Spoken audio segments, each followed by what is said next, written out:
Chapter 7. The Sounding of the Call. When Buck earned $1,600 in 5 minutes for John Thornton, he made it possible for his master to pay off certain debts and to journey with his partners into the East after a fabled lost mine, the history of which was as old as the history of the country. Many men had sought it, few had found it, and more than a few there were who had never returned from the quest. This lost mine was steeped in tragedy and shrouded in mystery. No one knew of the first man. The oldest tradition stopped before it got back to him. From the beginning there had been an ancient and ramshackle cabin. Dying men had sworn to it, and to the mine the site of which it marked, clinching their testimony with nuggets that were unlike any known grade of gold in the Northland. But no living man had looted this treasure house, and the dead were dead, wherefore John Thornton and Pete and Hans, with Buck and half a dozen other dogs, faced into the east on an unknown trail to achieve where men and dogs as good as themselves had failed. They sledded 70 miles up the Yukon, swung to the left into the Stewart River, past the Mayo and the McQuestion, and held on until the Stewart itself became a streamlet, threading the upstanding peaks which marked the backbone of the continent. John Thornton asked little of man or nature. He was unafraid of the wild. With a handful of salt and a rifle he could plunge into the wilderness and fare wherever he pleased and as long as he pleased. Being in no haste, Indian fashion, he hunted his dinner in the course of the day's travel, and if he failed to find it, like the Indian, he kept on traveling, secure in the knowledge that sooner or later he would come to it. So, on this great journey into the East, straight meat was the bill of fare, ammunition and tools principally made up the load on the sled, and the time card was drawn upon the limitless future.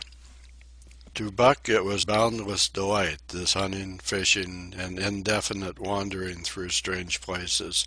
For weeks at a time they would hold on steadily, day after day, and for weeks upon end they would camp, here and there, the dogs loafing and the men burning holes through the frozen muck and gravel and washing countless pans of dirt by the heat of the fire. Sometimes they went hungry, sometimes they feasted riotously, all according to the abundance of game and the fortune of hunting. Summer arrived, and dogs and men packed on their backs, rafted across blue mountain lakes, and descended or ascended unknown rivers in slender boats whipsawed from the standing forest. The months came and went, and back and forth they twisted through the uncharted vastness, where no men were, and yet where men had been, if the lost cabin were true.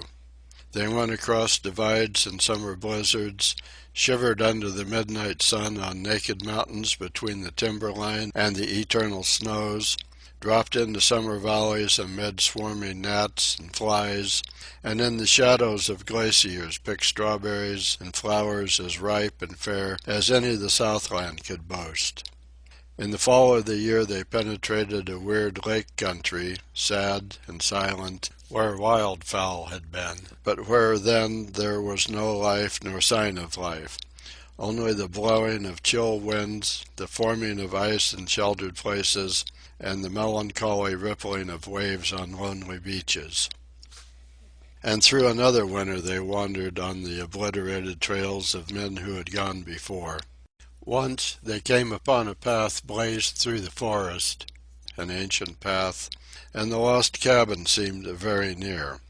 But the path began nowhere and ended nowhere, and it remained mystery, as the man who made it and the reason he made it remained mystery. Another time they chanced upon the time-graven wreckage of a hunting lodge, and amid the shreds of rotted blankets, John Thornton found a long-barreled flintlock. He knew it for a Hudson Bay Company gun of the young days in the Northwest, when such a gun was worth its height in beaver skins packed flat. And that was all. No hint as to the man who in an earlier day had reared the lodge and left the gun among the blankets.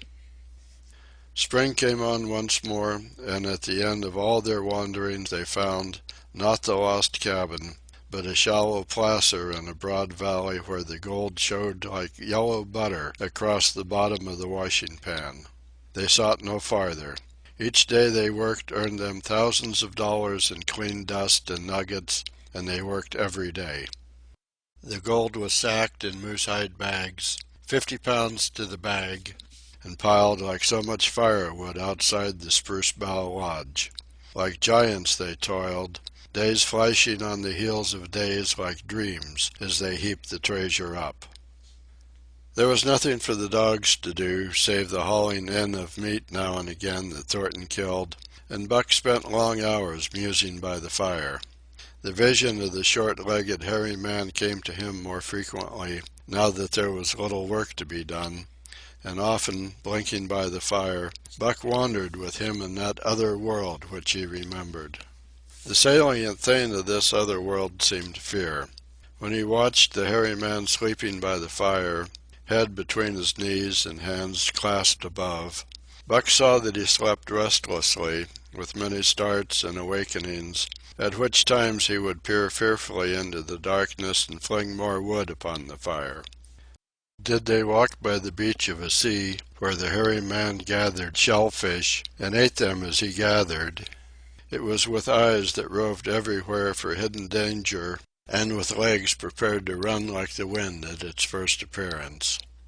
Through the forest they crept noiselessly, Buck at the hairy man's heels, and they were alert and vigilant, the pair of them, ears twitching and moving and nostrils quivering, for the man heard and smelled as keenly as Buck. The hairy man could spring up into the trees and travel ahead as fast as on the ground, swinging by the arms from limb to limb, sometimes a dozen feet apart, letting go and catching, never falling, never missing his grip. In fact, he seemed as much at home among the trees as on the ground, and Buck had memories of nights of vigil spent beneath trees wherein the hairy man roosted, holding on tightly as he slept. And closely akin to the visions of the hairy man was the call still sounding in the depths of the forest. It filled him with a great unrest and strange desires. It caused him to feel a vague, sweet gladness, and he was aware of wild yearnings and stirrings for he knew not what. Sometimes he pursued the call into the forest, looking for it as though it were a tangible thing, barking softly or defiantly as the mood might dictate.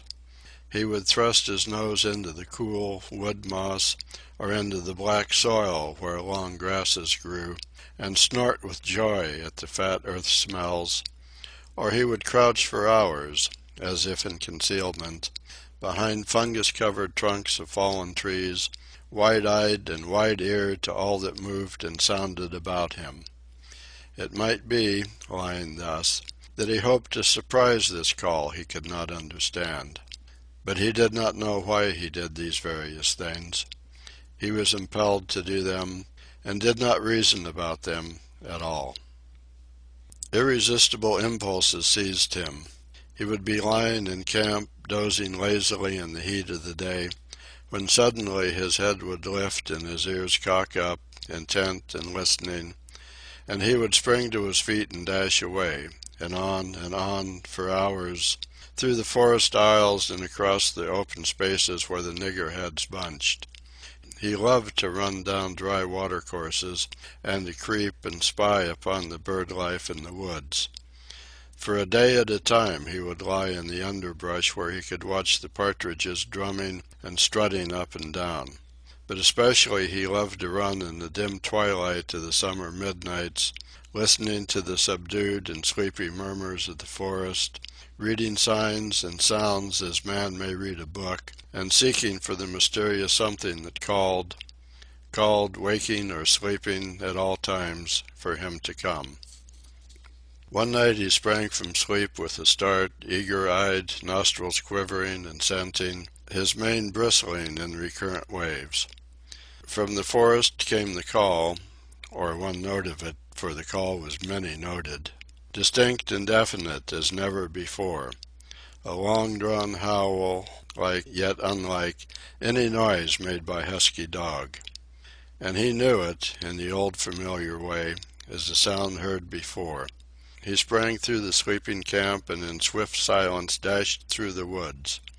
As he drew closer to the cry he went more slowly, with caution in every movement, till he came to an open place among the trees, and looking out saw, erect on haunches, with nose pointed to the sky, a long, lean timber wolf. He had made no noise, yet it ceased from its howling and tried to sense its presence. Buck stalked into the open, half-crouching, body gathered compactly together, tail straight and stiff, feet falling with unwonted care.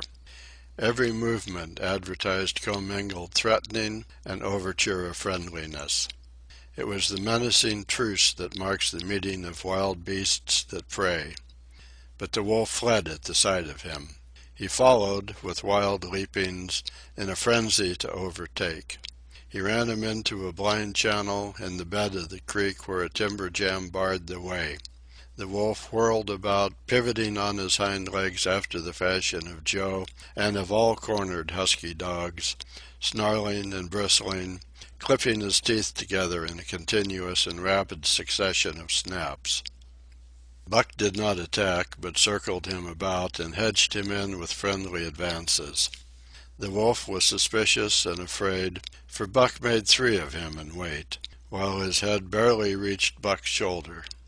Watching his chance, he darted away, and the chase was resumed. Time and again he was cornered, and the thing repeated, though he was in poor condition, or Buck could not so easily have overtaken him.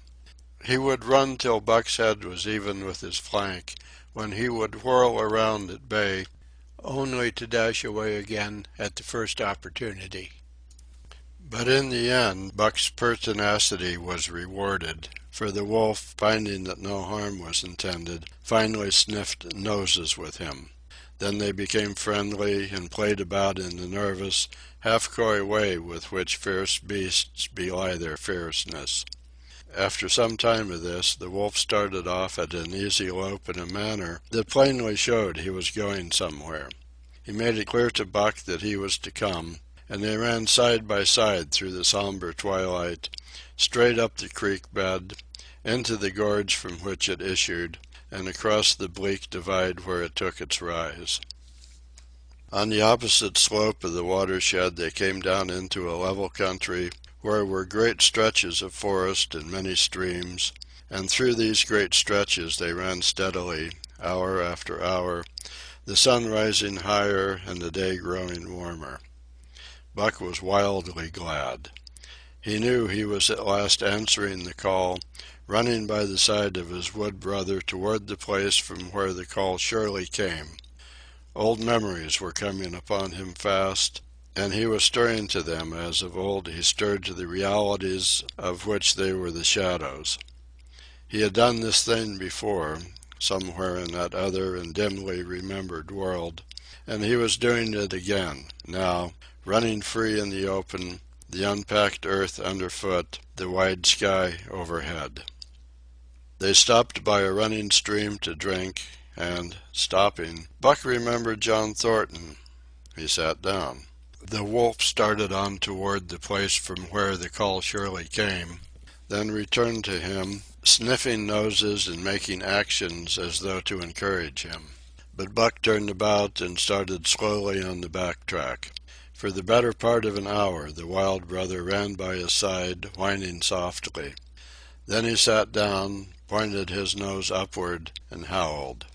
It was a mournful howl, and as Buck held steadily on his way, he heard it grow faint and fainter, until it was lost in the distance.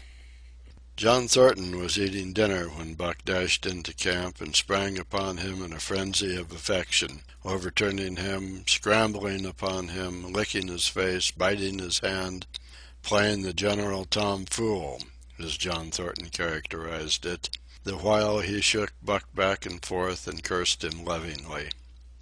For 2 days and nights Buck never left camp, never let Thornton out of his sight. He followed him about at his work, watched him while he ate, saw him into his blankets at night and out of them in the morning. But after 2 days the call in the forest began to sound more imperiously than ever. Buck's restlessness came back on him, and he was haunted by recollections of the wild brother and of the smiling land beyond the divide and the runs side by side through the wide forest stretches. Once again he took to wandering in the woods, but the wild brother came no more, and though he listened through long vigils, the mournful howl was never raised. He began to sleep out at night, staying away from camp for days at a time, and once he crossed the divide at the head of the creek and went down into the land of timber and streams. There he wandered for a week, seeking vainly for fresh sign of the wild brother, killing his meat as he traveled, and traveling with the long, easy lope that seems never to tire. He fished for salmon in a broad stream that emptied somewhere into the sea, and by this stream he killed a large black bear, blinded by the mosquitoes while likewise fishing, and raging through the forest, helpless and terrible. Even so, it was a hard fight, and it aroused the last latent remnants of Buck's ferocity. And 2 days later, when he returned to his kill, and found a dozen wolverines quarreling over the spoil, he scattered them like chaff, and those that fled left 2 behind who would quarrel no more. The blood-longing became stronger than ever before. He was a killer, a thing that preyed, living on the things that lived, unaided, alone, by virtue of his own strength and prowess, surviving triumphantly in a hostile environment where only the strong survived. Because of all this he became possessed of a great pride in himself, which communicated itself like a contagion to his physical being. It advertised itself in all his movements, was apparent in the play of every muscle, spoke plainly as speech in the way he carried himself, and made his glorious furry coat if anything more glorious. But for the stray brown on his muzzle and above his eyes, and for the splash of white hair that ran midmost down his chest, he might well have been mistaken for a gigantic wolf, larger than the largest of the breed. From his St. Bernard father he had inherited size and weight, but it was his shepherd mother who had given shape to that size and weight. His muzzle was the long wolf muzzle, save that it was larger than the muzzle of any wolf, and his head, somewhat broader, was the wolf head on a massive scale. His cunning was wolf cunning and wild cunning, his intelligence shepherd intelligence and St. Bernard intelligence, and all this, plus an experience gained in the fiercest of schools, made him as formidable a creature as any that roamed the wild. A carnivorous animal living on a straight meat diet, he was in full flower, at the high tide of his life, overspilling with vigor and virility. When Thornton passed a caressing hand along his back, a snapping and crackling followed the hand, each hair discharging its pent magnetism at the contact. Every part, brain and body, nerve tissue and fiber, was keyed to the most exquisite pitch, and between all the parts there was a perfect equilibrium or adjustment. To sights and sounds and events which required action, he responded with lightning-like rapidity. Quickly as a husky dog could leap to defend from attack or to attack, he could leap twice as quickly. He saw the movement, or heard sound, and responded in less time than another dog required to compass the mere seeing or hearing. He perceived and determined and responded in the same instant. In point of fact, the 3 actions of perceiving, determining, and responding were sequential, but so infinitesimal were the intervals of time between them that they appeared simultaneous. His muscles were surcharged with vitality and snapped into place sharply like steel springs. Life streamed through him in splendid flood, glad and rampant, until it seemed that it would burst him asunder in sheer ecstasy and pour forth generously over the world. "Never was there such a dog," said John Thornton one day, as the partners watched Buck marching out of camp. "When he was made, the mold was broke," said Pete. "Py Jingo, I tink so myself," Hans affirmed. They saw him marching out of camp, but they did not see the instant and terrible transformation which took place as soon as he was within the secrecy of the forest. He no longer marched. At once he became a thing of the wild, stealing along softly, cat-footed, a passing shadow that appeared and disappeared among the shadows. He knew how to take advantage of every cover, to crawl on his belly like a snake, and like a snake to leap and strike. He could take a ptarmigan from its nest, kill a rabbit as it slept, and snap in mid-air the little chipmunks fleeing a second too late for the trees. Fish in open pools were not too quick for him, nor were beavers mending their dams too wary. He killed to eat, not from wantonness, but he preferred to eat what he killed himself. So a lurking humor ran through his deeds, and it was his delight to steal upon the squirrels and, when he all but had them, to let them go, chattering in mortal fear to the tree-tops. As the fall of the year came on, the moose appeared in greater abundance, moving slowly down to meet the winter in the lower and less vigorous valleys. Buck had already dragged down a stray part-grown calf, but he wished strongly for larger and more formidable quarry, and he came upon it one day on the divide at the head of the creek. A band of 20 moose had crossed over from the land of streams and timber, and chief among them was a great bull. He was in a savage temper, and, standing over 6 feet from the ground, was as formidable an antagonist as even Buck could desire. Back and forth the bull tossed his great palmated antlers, branching to 14 points and embracing 7 feet within the tips. His small eyes burned with a vicious and bitter light, while he roared with fury at sight of Buck.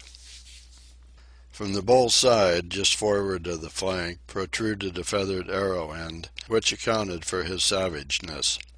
Guided by that instinct which came from the old hunting days of the primordial world, Buck proceeded to cut the bull out from the herd. It was no slight task. He would bark and dance about in front of the bull, just out of reach of the great antlers and of the terrible splay hoofs which could have stamped his life out with a single blow. Unable to turn his back on the fanged danger and go on, the bull would be driven into paroxysms of rage. At such moments he charged Buck, who retreated craftily, luring him on by a simulated inability to escape. But when he was thus separated from his fellows, 2 or 3 of the younger bulls would charge back upon Buck and enable the wounded bull to rejoin the herd. There is a patience of the wild, dogged, tireless, persistent as life itself, that holds motionless for endless hours the spider in its web, the snake in its coils, the panther in its ambuscade. This patience belongs peculiarly to life when it hunts its living food, and it belonged to Buck as he clung to the flank of the herd, retarding its march, irritating the young bulls, worrying the cows with their half-grown calves, and driving the wounded bull mad with helpless rage. For half a day this continued. Buck multiplied himself, attacking from all sides, enveloping the herd in a whirlwind of menace, cutting out his victim as fast as it could rejoin its mates, wearing out the patience the creatures preyed upon, which is a lesser patience than that of the creatures preying. As the day wore along and the sun dropped to its bed in the northwest, the darkness had come back and the fall nights were 6 hours long. The young bulls retraced their steps more and more reluctantly to the aid of their beset leader. The downcoming winter was harrying them on to the lower levels, and it seemed they could never shake off this tireless creature that held them back. Besides, it was not the life of the herd, or of the young bulls, that was threatened. The life of only one member was demanded, which was a remoter interest in their lives, and in the end they were content to pay the toll. As twilight fell, the old bull stood with lowered head, watching his mates, the cows he had known, the calves he had fathered, the bulls he had mastered, as they shambled on at a rapid pace through the fading light. He could not follow, for before his nose leaped the merciless fanged terror that would not let him go. 300 weight more than half a ton he weighed. He had lived a long, strong life, full of fight and struggle, and at the end he faced death at the teeth of a creature whose head did not reach beyond his great knuckled knees. From then on, night and day, Buck never left his prey, never gave it a moment's rest, never permitted it to browse the leaves of trees or the shoots of young birch and willow. Nor did he give the wounded bull opportunity to slake his burning thirst in the slender, trickling streams they crossed. Often, in desperation, he burst into long stretches of flight. At such times Buck did not attempt to stay him, but loped easily at his heels, satisfied with the way the game was played, lying down when the moose stood still, attacking him fiercely when he strove to eat or drink. The great head drooped more and more under its tree of horns, and the shambling trot grew weak and weaker. He took to standing for long periods, with nose to the ground, and dejected ears dropped limply, and Buck found more time in which to get water for himself and in which to rest. At such moments, panting with red lolling tongue and with eyes fixed upon the big bull, it appeared to Buck that a change was coming over the face of things. He could feel a new stir in the land. As the moose were coming into the land, other kinds of life were coming in. Forest and stream and air seemed palpitant with their presence. The news of it was borne in upon him, not by sight, or sound, or smell, but by some other and subtler sense. He heard nothing, saw nothing, yet knew that the land was somehow different, that through it strange things were afoot and ranging, and he resolved to investigate after he had finished the business in hand. At last, at the end of the 4th day, he pulled the great moose down. For a day and a night he remained by the kill, eating and sleeping, turn and turn about. Then, rested, refreshed, and strong, he turned his face toward camp and John Thornton. He broke into the long, easy lope, and went on, hour after hour, never at loss for the tangled way, heading straight home through strange country with a certitude of direction that put man and his magnetic needle to shame. As he held on, he became more and more conscious of the new stir in the land. There was life abroad in it different from the life which had been there throughout the summer. No longer was this fact borne in upon him in some subtle, mysterious way. The birds talked of it, the squirrels chattered about it, the very breeze whispered of it. Several times he stopped and drew in the fresh morning air in great sniffs, reading a message which made him leap on with greater speed. He was oppressed with a sense of calamity happening, if it were not calamity already happened, and as he crossed the last watershed and dropped down into the valley toward camp, he proceeded with greater caution. 3 miles away he came upon a fresh trail that sent his neck hair rippling and bristling. It led straight toward camp and John Thornton. Buck hurried on, swiftly and stealthily, every nerve straining and tense, alert to the multitudinous details which told a story, all but the end. His nose gave him a varying description of the passage of the life on the heels of which he was traveling. He remarked the pregnant silence of the forest. The bird life had flitted. The squirrels were in hiding. One only he saw, a sleek gray fellow flattened against a gray dead limb so that he seemed a part of it, a woody excrescence upon the wood itself. As Buck slid along with the obscureness of a gliding shadow, his nose was jerked suddenly to the side as though a positive force had gripped and pulled it. He followed the new scent into a thicket and found Nig. He was lying on his side, dead where he had dragged himself, an arrow protruding, head and feathers, from either side of his body. 100 yards farther on, Buck came upon one of the sled dogs Thornton had bought in Dawson. This dog was thrashing about in a death struggle directly on the trail, and Buck passed around him without stopping. From the camp came the faint sound of many voices, rising and falling in a sing-song chant. Bellying forward to the edge of the clearing, he found Hans, lying on his face, feathered with arrows like a porcupine. At the same instant Buck peered out where the spruce bough lodge had been, and saw what made his hair leap straight up on his neck and shoulders. A gust of overpowering rage swept over him. He did not know that he growled, but he growled aloud with a terrible ferocity. For the last time in his life he allowed passion to usurp cunning and reason, and it was because of his great love for John Thornton that he lost his head. The Yeehats were dancing about the wreckage of the Spruce Bough Lodge when they heard a fearful roaring, and saw rushing upon them an animal the like of which they had never seen before. It was Buck, a live hurricane of fury, hurling himself upon them in a frenzy to destroy. He sprang at the foremost man, it was the chief of the Yeehats, ripping the throat wide open till the rent jugular spouted a fountain of blood. He did not pause to worry the victim, but ripped in passing, with the next bound tearing wide the throat of a second man. There was no withstanding him. He plunged about in their very midst, tearing, rending, destroying, in constant and terrific motion which defied the arrows they discharged at him.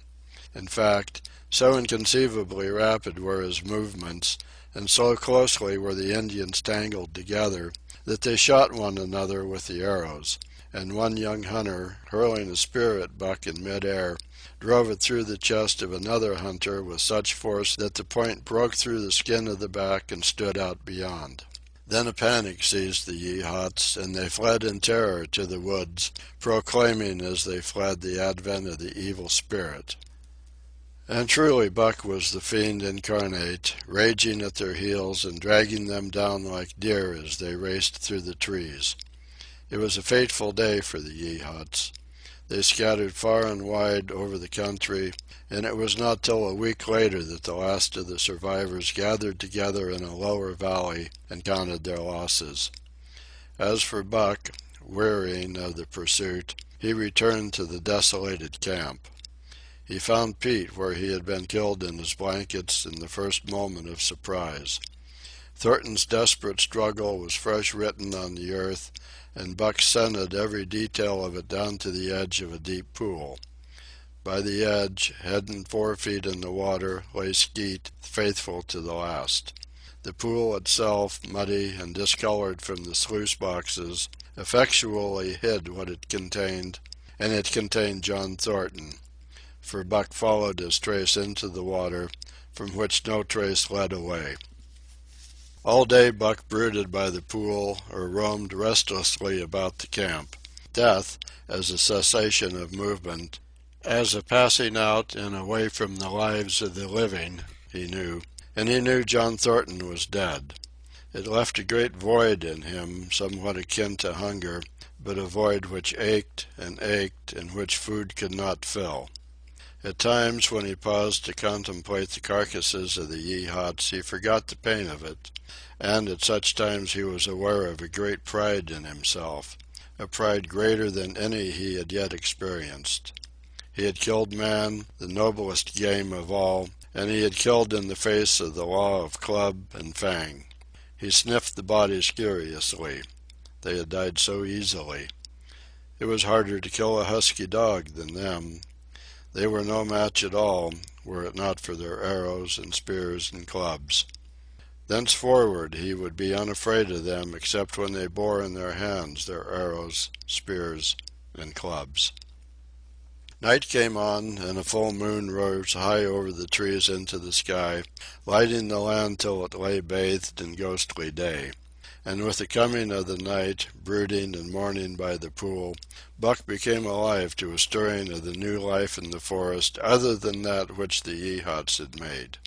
He stood up, listening and scenting. From far away drifted a faint, sharp yelp, followed by a chorus of similar sharp yelps. As the moments passed, the yelps grew closer and louder. Again Buck knew them as things heard in that other world which persisted in his memory. He walked to the center of the open space and listened. It was the call, the many-noted call, sounding more luringly and compellingly than ever before. And as never before he was ready to obey. John Thornton was dead. The last tie was broken. Man and the claims of man no longer bound him. Hunting their living meat, as the Yeehats were hunting it, on the flanks of the migrating moose, the wolf pack had at last crossed over from the land of streams and timber and invaded Buck's Valley. Into the clearing where the moonlight streamed, they poured in a silvery flood, and in the center of the clearing stood Buck, motionless as a statue, waiting their coming. They were awed, so still and large he stood, and a moment's pause fell, till the boldest one leaped straight for him. Like a flash Buck struck, breaking the neck. Then he stood, without movement, as before, the stricken wolf rolling in agony behind him. 3 others tried it in sharp succession, and one after the other they drew back, streaming blood from slashed throats or shoulders. This was sufficient to fling the whole pack forward, pell-mell, crowded together, blocked and confused by its eagerness to pull down the prey. Buck's marvelous quickness and agility stood him in good stead. Pivoting on his hind legs and snapping and gnashing, he was everywhere at once, presenting a front which was apparently unbroken, so swiftly did he whirl and guard from side to side. But to prevent them from getting behind him, he was forced back, down past the pool and into the creek bed, till he brought up against a high gravel bank. He worked along to a right angle in the bank which the men had made in the course of mining, and in this angle he came to bay, protected on 3 sides and with nothing to do but face the front. And so well did he face it that at the end of half an hour the wolves drew back discomfited. The tongues of all were out and lolling, the white fangs showing cruelly white in the moonlight. Some were lying down with heads raised and ears pricked forward, others stood on their feet, watching him, and still others were lapping water from the pool. One wolf, long and lean and gray, advanced cautiously in a friendly manner, and Buck recognized the wild brother with whom he had run for a night and a day. He was whining softly, and, as Buck whined, they touched noses. Then an old wolf, gaunt and battle-scarred, came forward. Buck writhed his lips into the preliminary of a snarl, but sniffed noses with him, whereupon the old wolf sat down, pointed nose at the moon, and broke out the long wolf howl. The others sat down and howled. And now the call came to Buck in unmistakable accents. He, too, sat down and howled. This over, he came out of his angle, and the pack crowded around him, sniffing in half-friendly, half-savage manner. The leaders lifted the yelp of the pack and sprang away into the woods.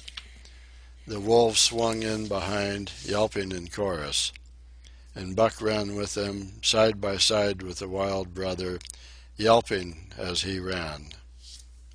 And here may well end the story of Buck. The years were not many when the Yeehats noted a change in the breed of timber wolves, for some were seen with splashes of brown on head and muzzle, and with a rift of white centering down the chest. But more remarkable than this, the Yeehats tell of a ghost dog that runs at the head of the pack. They are afraid of this ghost dog, for it has cunning greater than they, stealing from their camps in fierce winters, robbing their traps, slaying their dogs, and defying their bravest hunters. Nay, the tale grows worse.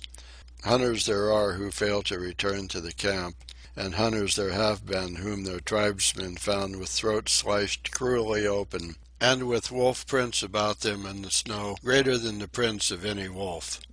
Each fall, when the Yeehats follow the movement of the moose, there is a certain valley which they never enter.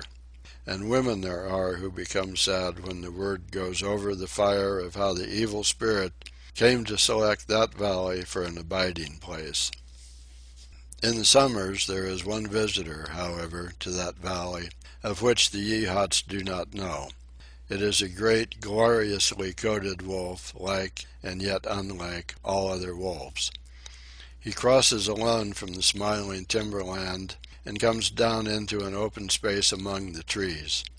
Here a yellow stream flows from rotted moose-hide sacks and sinks into the ground, with long grasses growing through it, and vegetable mold overrunning it and hiding its yellow from the sun.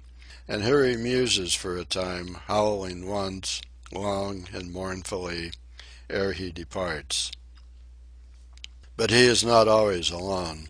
When the long winter nights come on and the wolves follow their meat into the lower valleys, he may be seen running at the head of the pack through the pale moonlight or glimmering borealis, leaping gigantic above his fellows, his great throat a bellow as he sings the song of the younger world, which is the song of the pack. End of Chapter 7. End of The Call of the Wild by Jack London.